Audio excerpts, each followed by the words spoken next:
Welcome to the Doubles Only Tennis Podcast, where you learn the best doubles lessons to improve your game and win more matches while getting to know some of the top doubles players and coaches on the planet.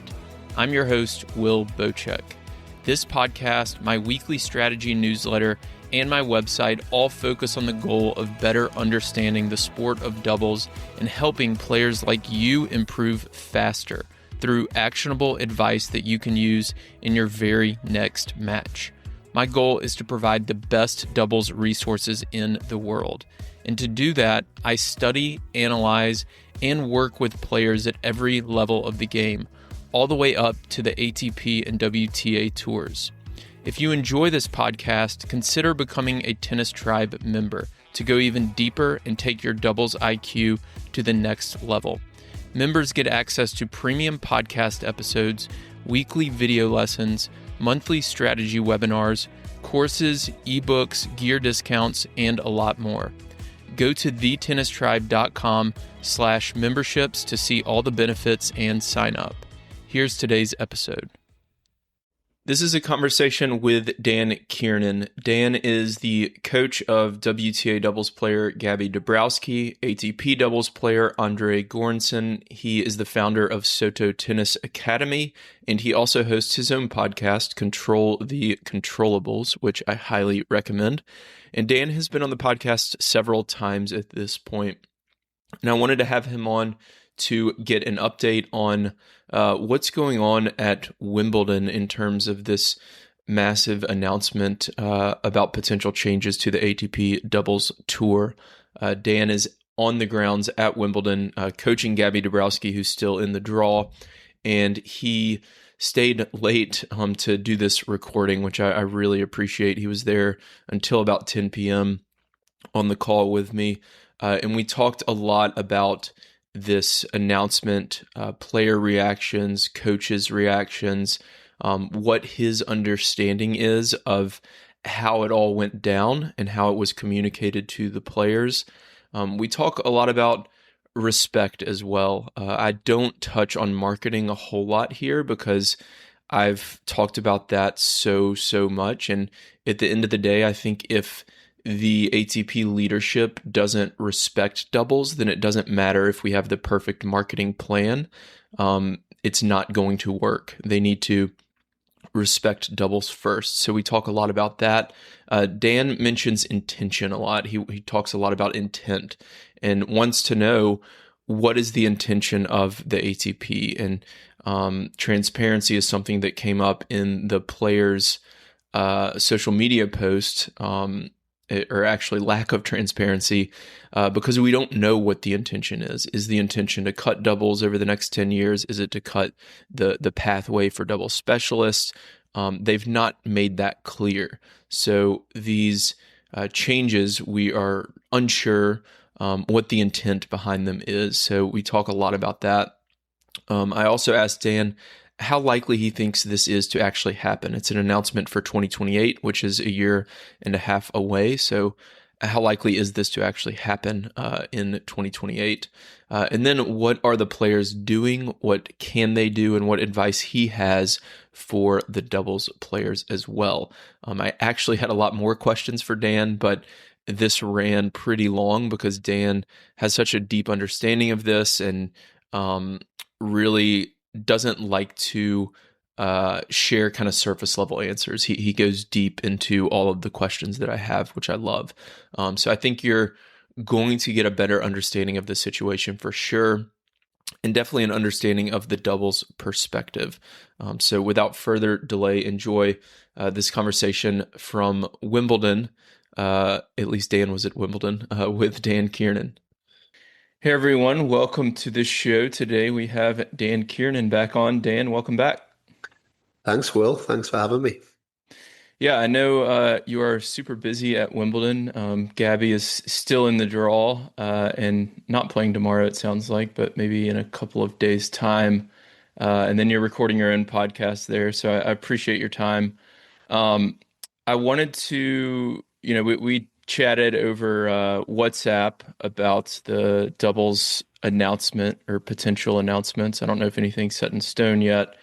And then, of course, the other day I talked with Ben Rothenberg, which I wish I had waited a few days to have that conversation because in retrospect, I didn't love the way the conversation went.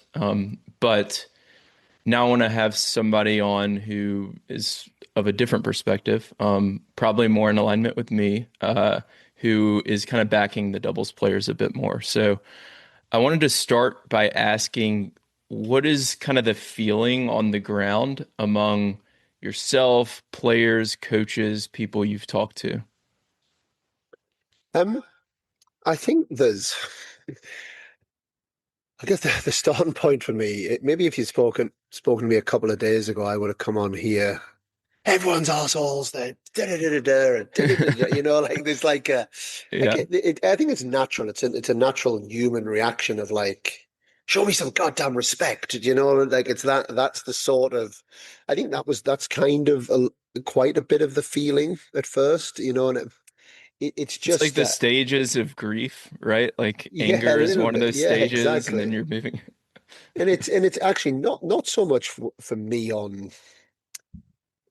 so much of it for me, and I can't really speak for everyone else. Obviously, there is lots of conversations happening. There's naturally like I wasn't at the meeting that happened. There was a meeting that happened. It was players only. I got told. I know there was a couple of coaches, but well-respected coaches. And I'm happy that they were there. Good guys who kind of got skin in the game and have done for many years. But almost immediately after, Andre Goranson, who I am working with, he came out and he kind of gave me a little bit of detail, but he was then had to head off somewhere, and then I had a bit of a chat with Vavasori and with Aravello, and it was this kind of coming together of almost we've all received real like shocking traumatic news. That was the original moment, which is probably the starting point for me. There's lots of we where these conversations I think are quite difficult, and I've had a couple on my podcast, is almost where what we address first and how things can also be addressed in an intelligent and open all lenses way, because I also don't want to just be the doubles guy who is like, like I don't think that helps either. I want to be the tennis guy who loves Mhm. tennis and probably one of the big things that attracts me to doubles, and we've just talked about it a bit off air there, like I love teams. I love like, and I actually look at us as we're a team ourselves, and we're a community. We're all traveling 35 weeks a year away from our families.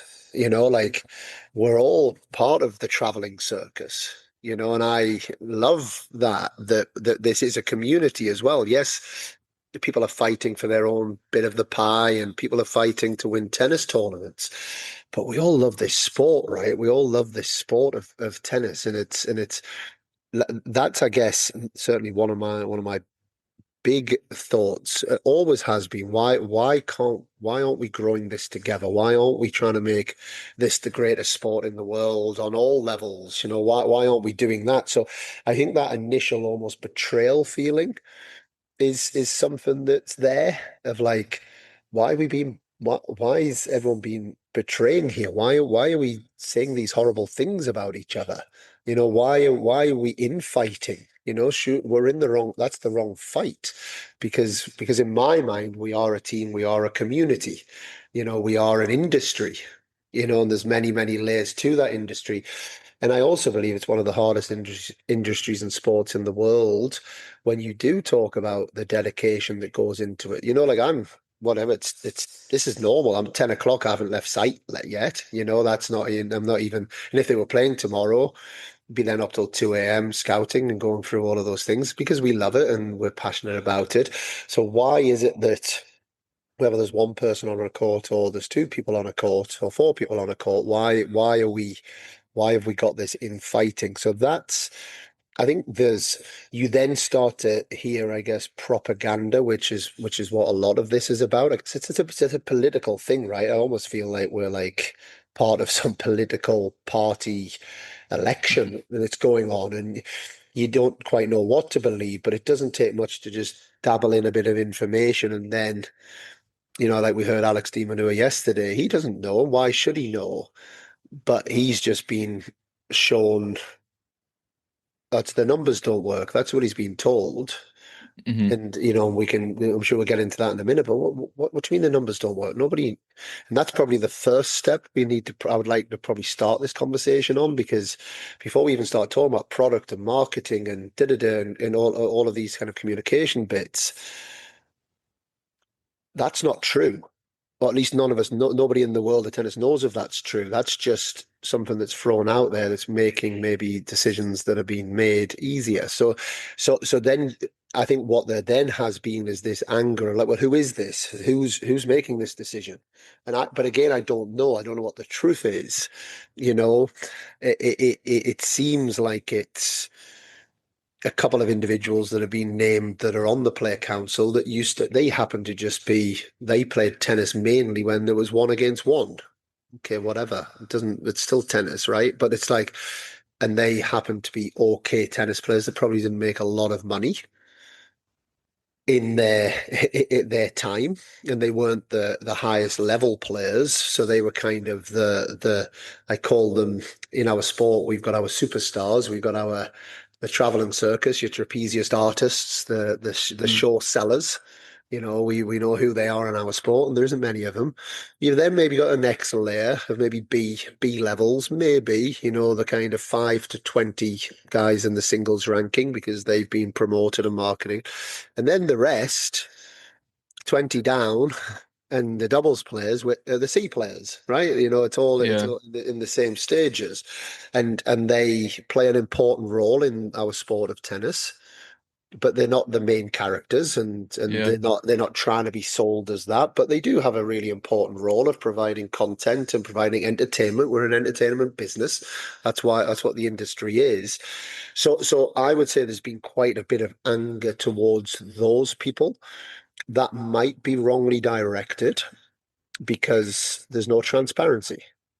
So so that's where I think where I'm at with it now is I'd just like a bit of transparency. I think, we're not, before we get into the position of assumption-based communication, but the first thing is, let's not assume that it's accurate that doubles is not sustainable. It's almost like some people have accepted that bit and then have moved on. Oh, that's just taken that as given. Mm. What do you mean doubles is not is sustainable? Tennis, like, that's one element of, you go to a tennis tournament, and okay, we'll talk about ATP WTA tournaments, not Grand Slams, because that's a different entity. But you go to Indian Wells, somebody pays their ticket to go to the event of Indian Wells, which has some men playing tennis, it has some women playing tennis, it has some singles matches, and it has some doubles matches. You then have some people spend a lot of money on merchandise. Some people spend a lot of money on food and beverage. Some people do, different things. But if you get a tennis TV subscription, everyone watches men because we've got this messed up sport where you can't watch tennis in one place. But everyone's watching men on tennis TV, but some are watching singles and some are watching doubles. There's no tangible way of anybody really knowing. It's just this whole people are paying for. So I don't even want to move forward too much with too many conversations until we actually understand what are we dealing with here? What does not sustainable, and Calvin Betton, who's a good friend of mine, and I know you speak to Calvin as well, and he always articulates himself very well on these things. He said this to me a couple of times this week. It's like, if nothing changes, tennis is sustainable currently. It's sustainable. Hmm. It's happening. We've been trying to look into numbers, and the numbers aren't very transparent, but somebody said the ATP's profit last year was 57 million in some numbers that they were seeing. So it's a very sustainable model that's working. So if nothing changes, it's working.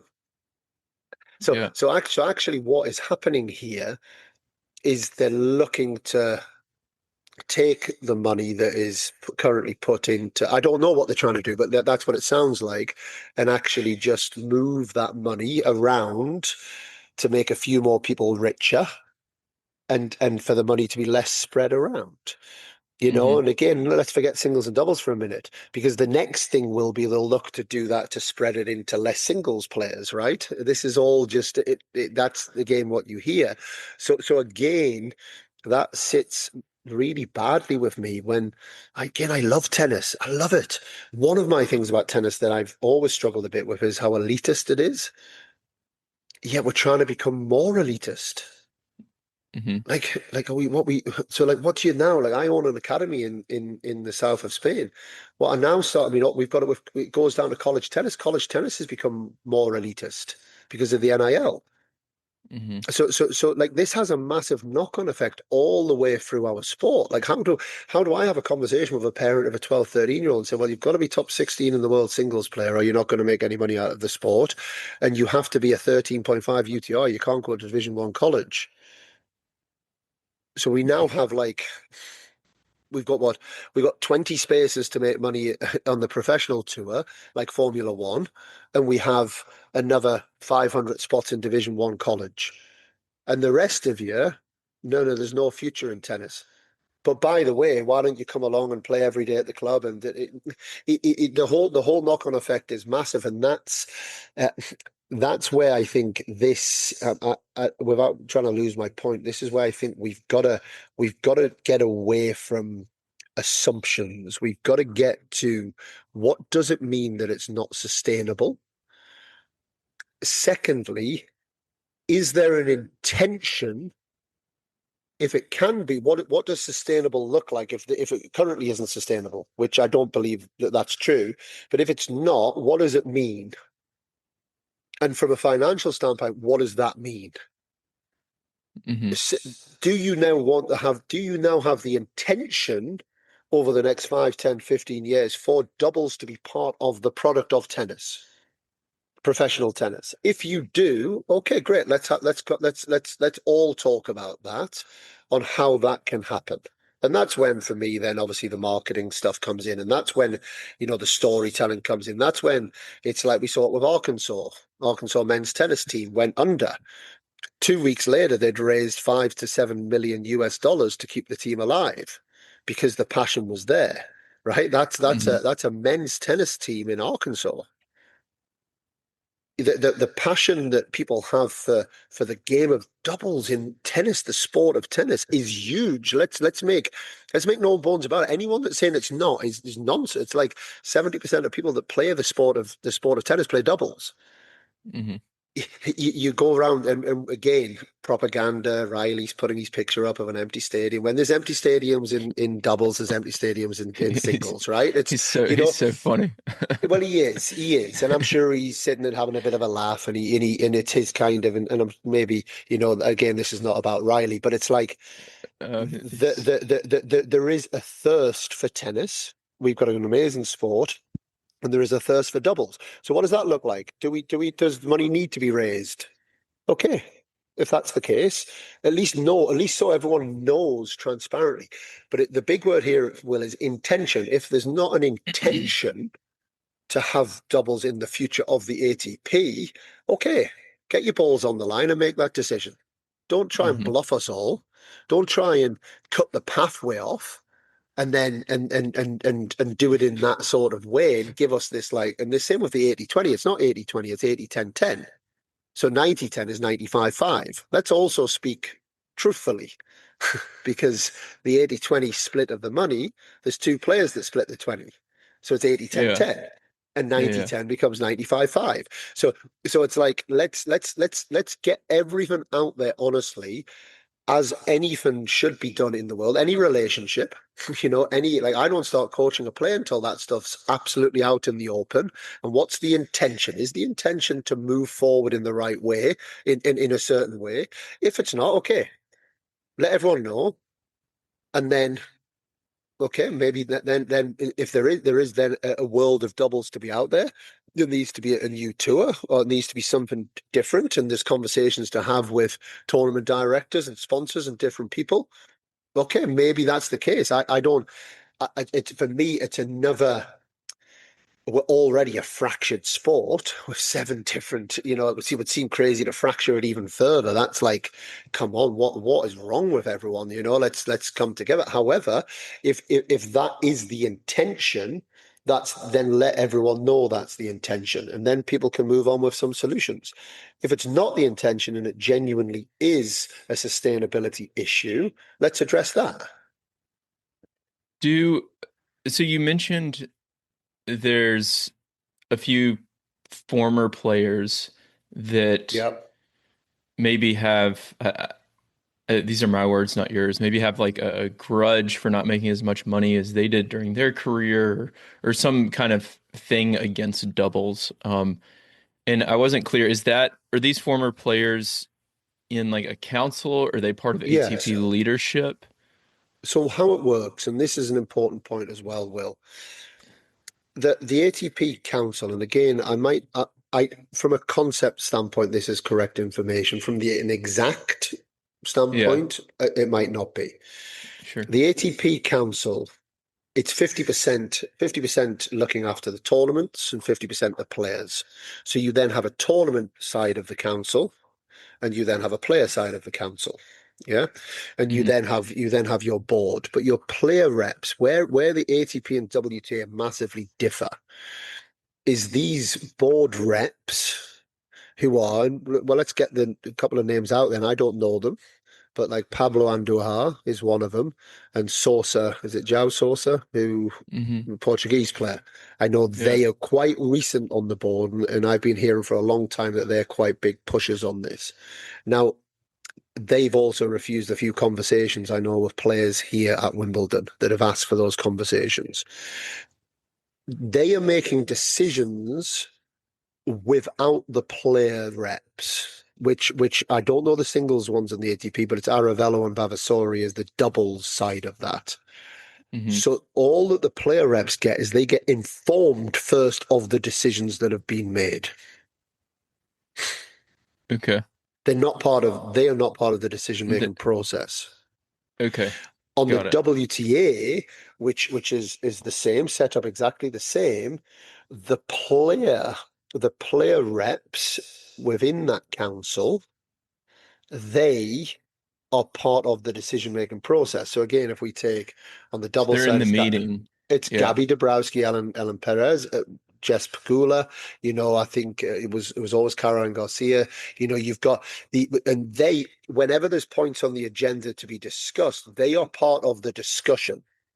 So nothing like this can ever come left field. It doesn't come from nowhere. So it's set Right. up in a very, very different way. And the WTA do a great job of togetherness on that. And I know I see it firsthand, that they are working very hard on almost a daily basis on many different aspects of trying to improve the tour. There's a genuine togetherness of how do we improve the tour. If Jess Pegula and Ellen Perez disagreed on something, then they would have to have it out. There would have to be, there would be discussions to have it out. Whereas that, from what I believe to be true, is not the case on the ATP. So when we talk about this seems very personal agenda to me.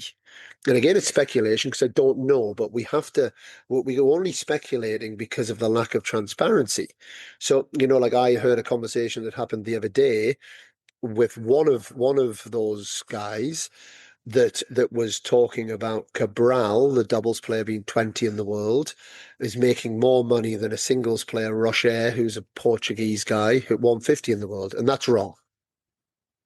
That's what Mm. was said. That's wrong.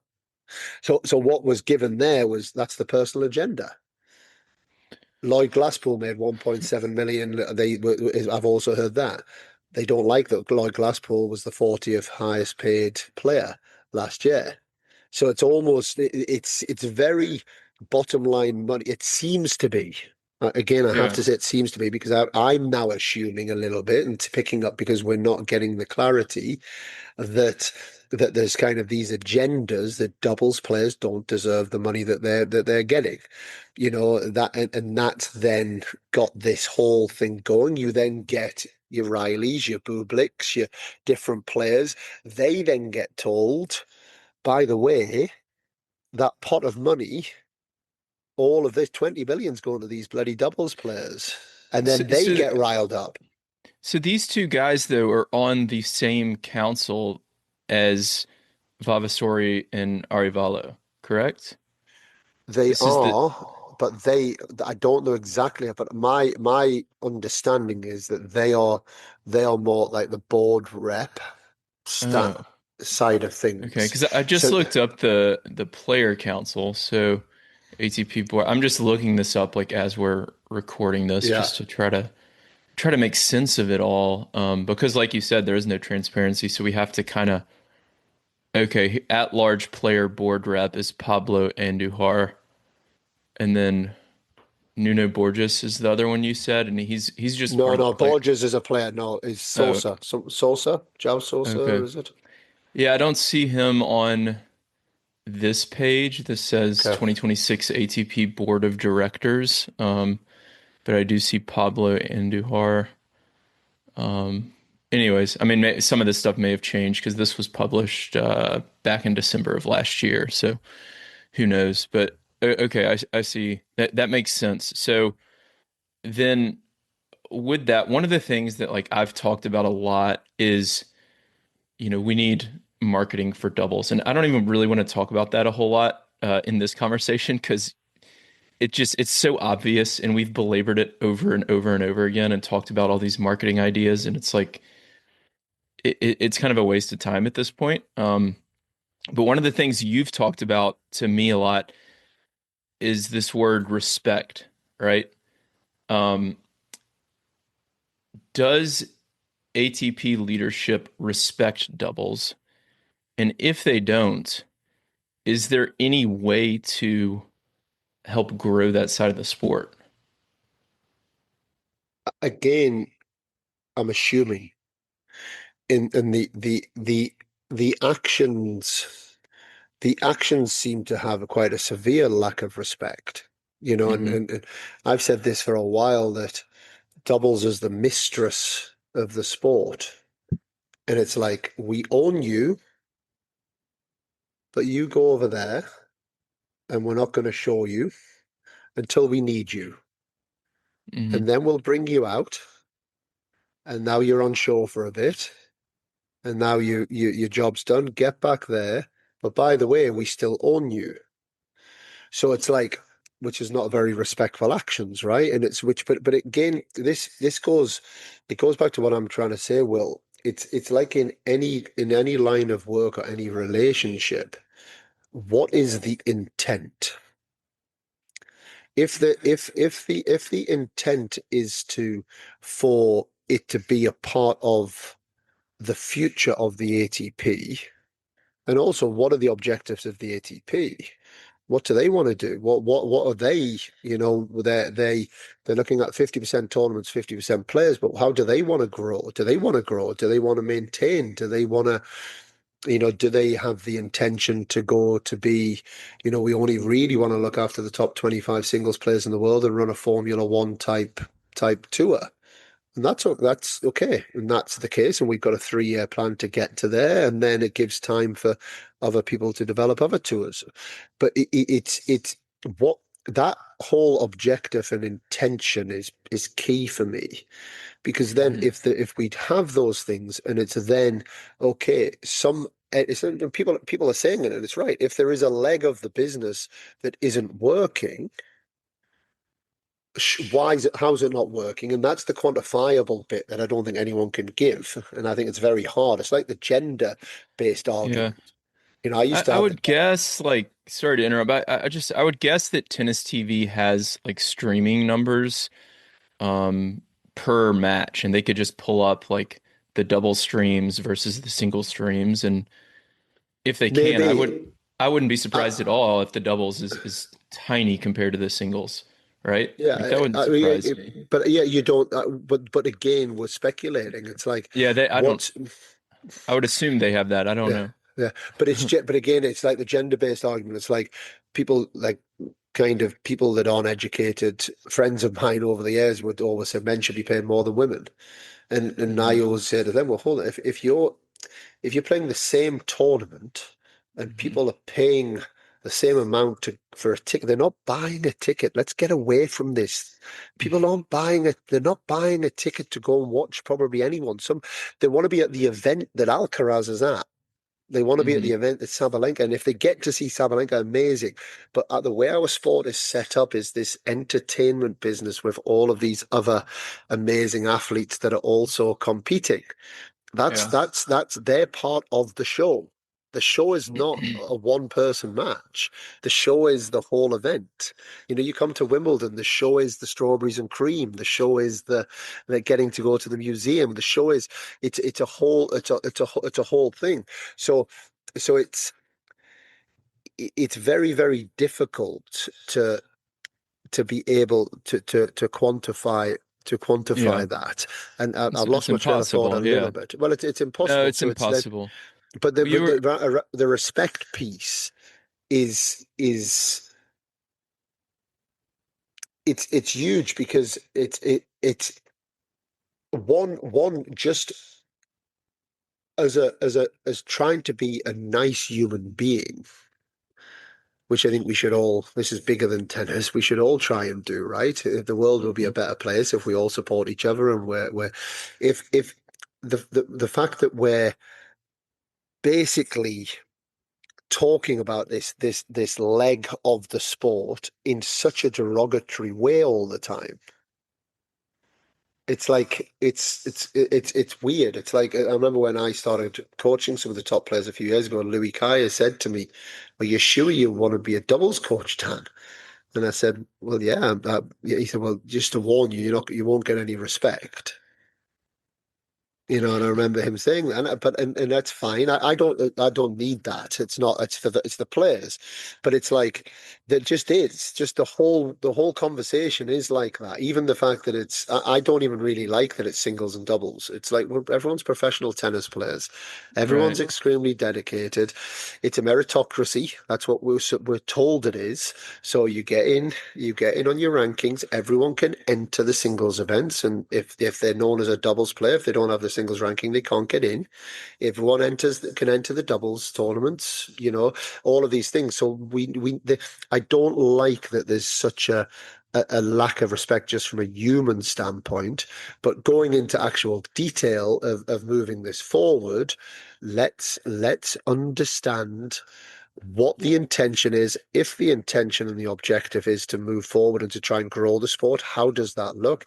Is doubles a part of that? If it is, okay, then we start going into the conversations on how that's able to do it. If not, then you then go around and you have to find some different solutions, and maybe that comes down the line. I wonder, and I know you probably have to run soon, so just a couple more questions. We could talk about this for probably 6 or 12 hours.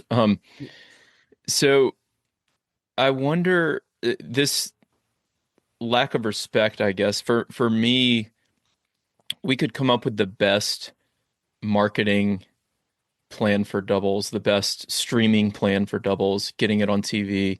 But if the organization controlling it and running it doesn't respect it, this amazing marketing plan is not going to be executed well and it's not going to work. Right. So, like, without that, and I don't know how you earn that or get that, but without that, I don't know that the rest of it matters a whole lot, which is No, hard to say and hard to admit. But I think that's where things have to start. And then this thing you keep bringing up about intent, it makes perfect sense. I think you're thinking about it the right way with that. Like we have to start with what is our intention, what is our goal for the next 3, 5, 10 years for the ATP, for tennis as a whole. If you asked some of these people that question, what is your intent over the next 3 years, 5 years? Do you think they'd even have an answer? I don't know. I really don't. I think Do you they think would they've have. thought I think they about would that have. question? Do you I think they've think thought they've about that question as deeply as it merits, in my opinion, no. anyways? I think they would have thought about that question on how to politically answer it to suit the agenda that is in place.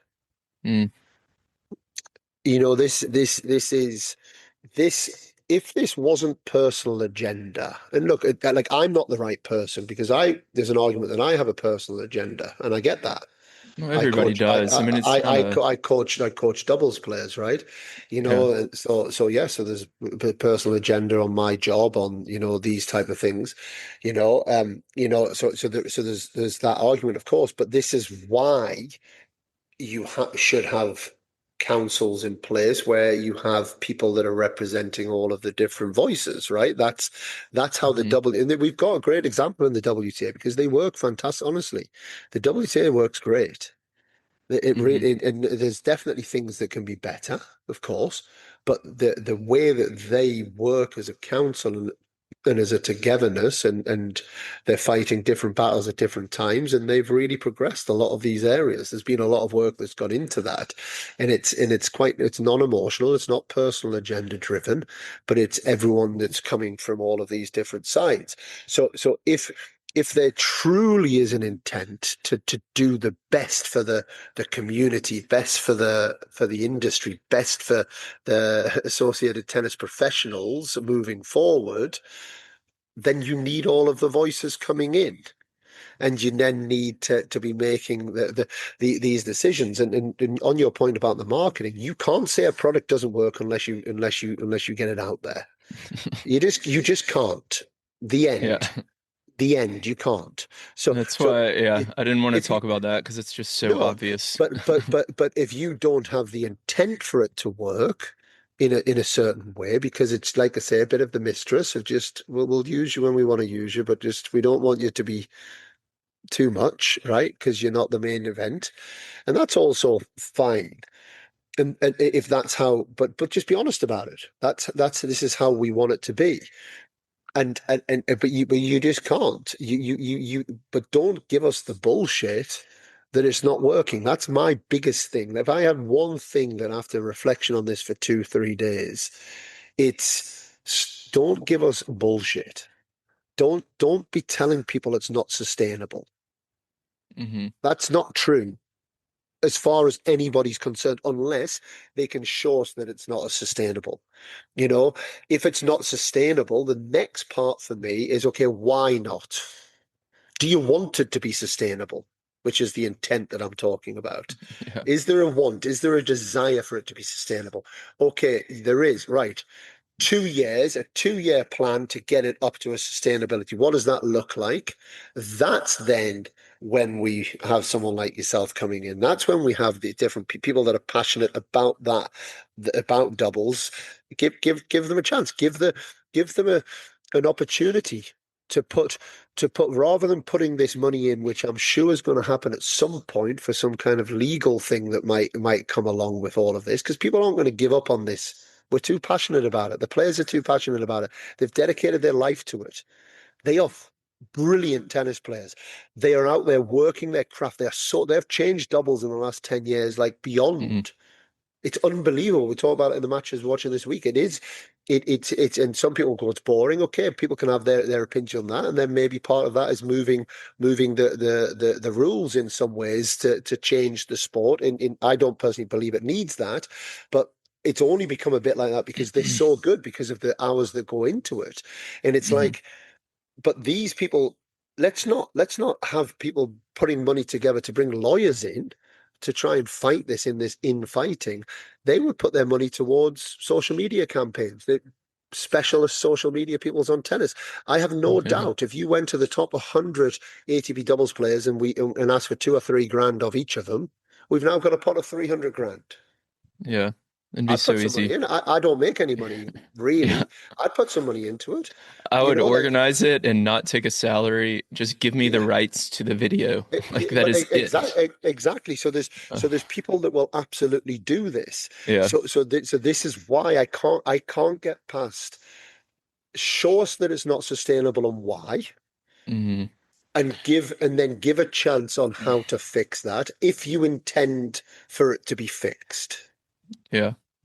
So one, are you giving us the right information? Is it not sustainable? Two, if it's not sustainable, why? And and three, do you want it to be? And Yeah. then okay, how do What we does that make look that like? happen? Yeah. Okay. A few more, two more, and then you can go. This one you can answer briefly.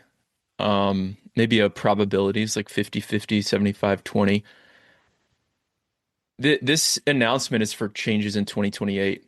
When it doesn't have to be the ATP, but any tennis organization makes an announcement that's more than, I don't know, 3 months out, I put the odds of it happening pretty low a lot of the time.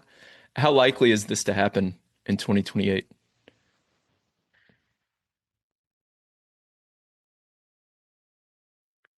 I think it's happening. Really? I think I think it's my I think I say it's if if depending on what happens next, because there's going to be a fight, and I think it goes. I think it potentially gets very ugly, and that makes me sad as well because, like I keep saying, we are a team. We are the traveling circus. Let's get over ourselves thinking that we're something different to that. We're not. We're a cog in this a machine that goes around the world and provides entertainment in many different cities, and it's the most amazing, beautiful sport ever. But this is not going to just be given up easily because of what everyone has put into it. So, but from what I'm hearing, this is like it's the announcement basically is it's happening. Like Hmm. nothing's signed, but I believe it's happening, and for it to actually happen, I think there then becomes other steps.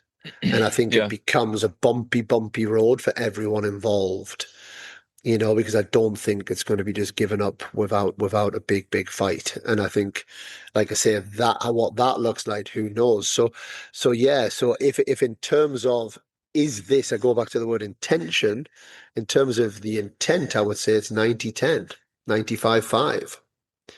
I Yeah. think I then lower those odds a little bit because I know the feeling and I know the amount of people out there that have a strong burning desire and passion for this, and it's not going to be given up easily. Hmm. Last question. What are the players doing? What can they do? What do you think they should do? Do you have advice for them?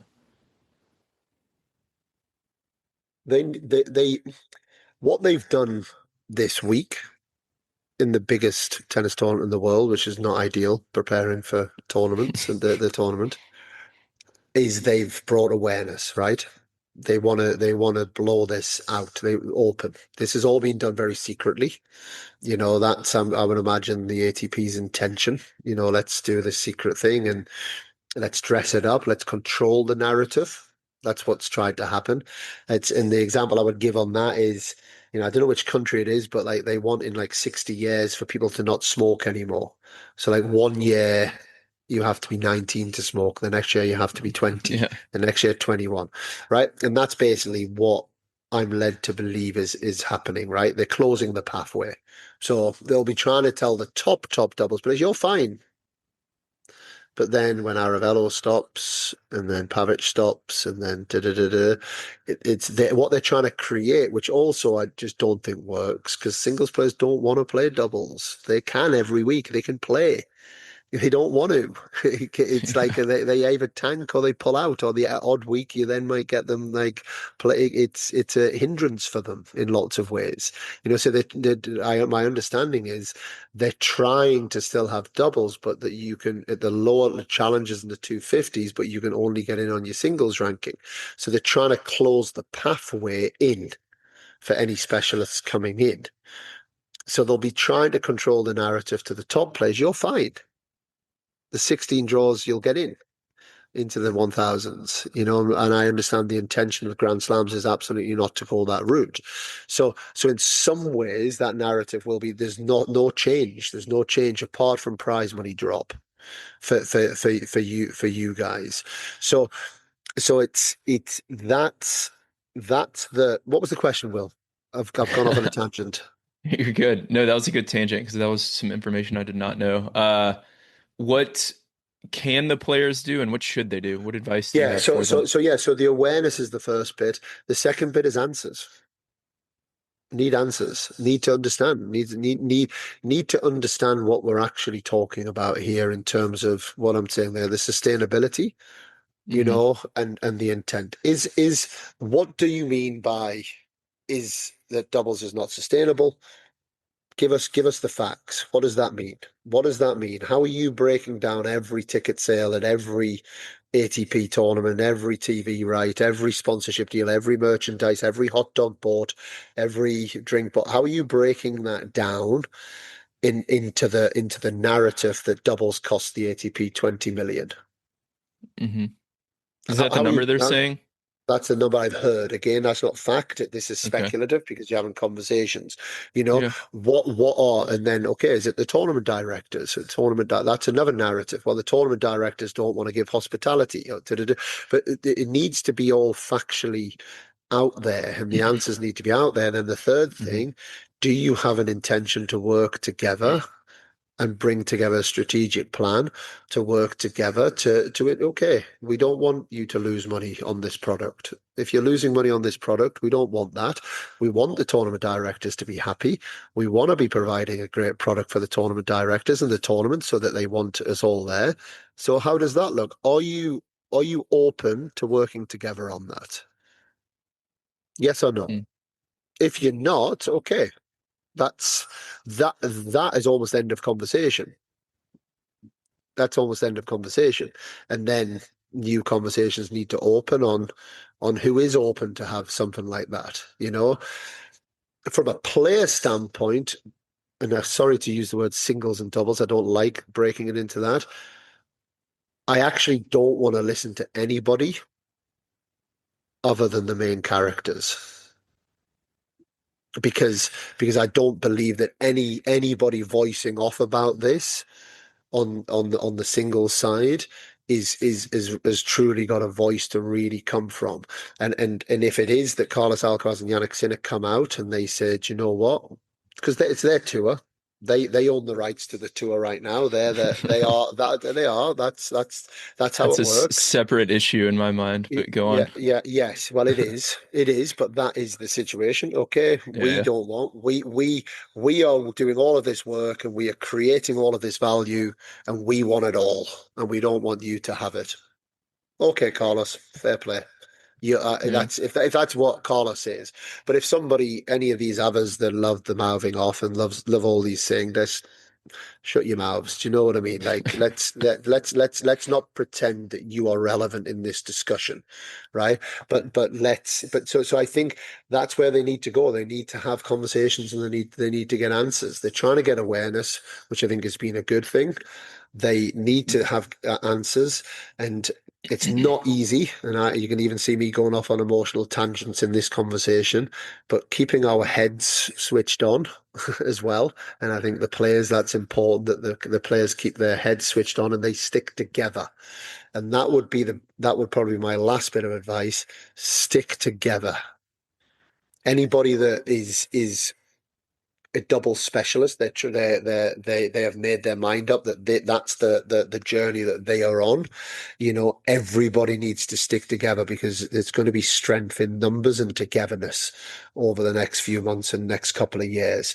If you start getting other people breaking free from that, and you have a fracture amongst that fraternity, then I think there's big problems ahead, and that would be the same advice across the next level of that. Will is I would have tennis players sticking together to have the relevant conversations with the tournament directors to get a higher share of the profits or whatever it might be. I know people talk about revenue. I would see a business as share of profit, not share of revenue.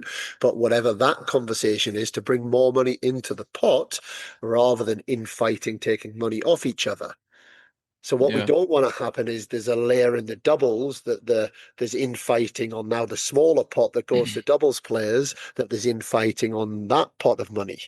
We need to bring that bit together, and then we need to try and get all of the players together, and then we need to get the whole industry together to be able to. And there's probably another level, if tennis comes together and there's not 7 fractured governing bodies, look how powerful we would be going into conversations with broadcasters and sponsors and all of these different things, right? And it's just on a more macro level. So definitely stronger together.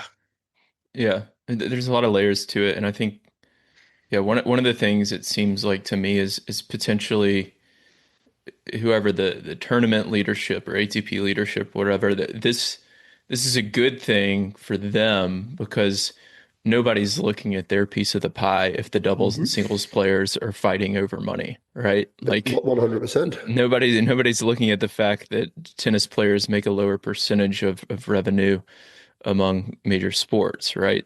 And that's exactly. Nobody's. I don't know if this is the right podcast for this, but nobody's looking at the Epstein files when all of a sudden people are talking about Venezuela or talking about Iran or these different places, right? It's a political distraction move. This has been done. That's the way it seems the world works. It's not how I've ever thought, but it seems like that's the way that it often works, and exactly right. But if we're all together then and not infighting, then we can fight the real battles that need to be fought. But that's it doesn't take much to a fully dedicated. And sorry, Alex de Minaur, because I like Alex a lot, but he was asked about it yesterday, and it's not his fault. Like Alex de Minaur would just be fed a snippet, but he's too busy and too much else going on in his world. He's trying to be one of the best tennis players in the world. Like, I don't blame him. It's not his fault, but he's just been. This is a really important point, because this is what's happening. Is a bit like someone who reads one little thing on social media, then you make your decision on a whole huge topic. But he's just been fed the numbers don't work, Alex. Okay. Well, what do you think? Well, I feel sorry for doubles players. I've got lots of friends who play doubles, but clearly the numbers don't work. But what What does that mean? What does that mean? How do we say? And that's ultimately it, right? But and that's what the players are being fed. And it's not for Alex de Minaur to be questioning that. As much as you'd love him to, he's got a lot. You don't have time for that. Of course he doesn't. So that's what's being believed. And this is where the challenge lies, and this is where the political game is being played, and people that have got voices that go further and wider than mine and yours will. Yeah. Well, I hope the players can bring some transparency to it that'll at least force some people's hand to be a bit more transparent as well. But anyways, Dan, we'll chat again soon. Thanks a ton for hopping on. I know you have some soccer or football to go watch. So I appreciate you coming on. And thanks for all you do as well, Will. I get to say it every now and then when I come on, but we do all appreciate it. So thank you. Thanks a lot. Thank you for listening to this week's episode of the Doubles Only Tennis Podcast. If you're interested in diving deeper into the world of doubles strategy, I've created Tennis Tribe memberships that allow me to bring you more podcast episodes, video lessons, webinars, and other doubles content on a weekly basis without relying on paid ads. The lessons inside the membership will help you better game plan with your partner, optimize your practices, and become the smartest player on the court. Go to thetennistribe.com/memberships to learn more and sign up. You can also join my free newsletter on our homepage, where I share a new doubles lesson every week. If you want to connect, you can find me on Instagram, Twitter, and Facebook, or contact me through our website. Thanks again for listening.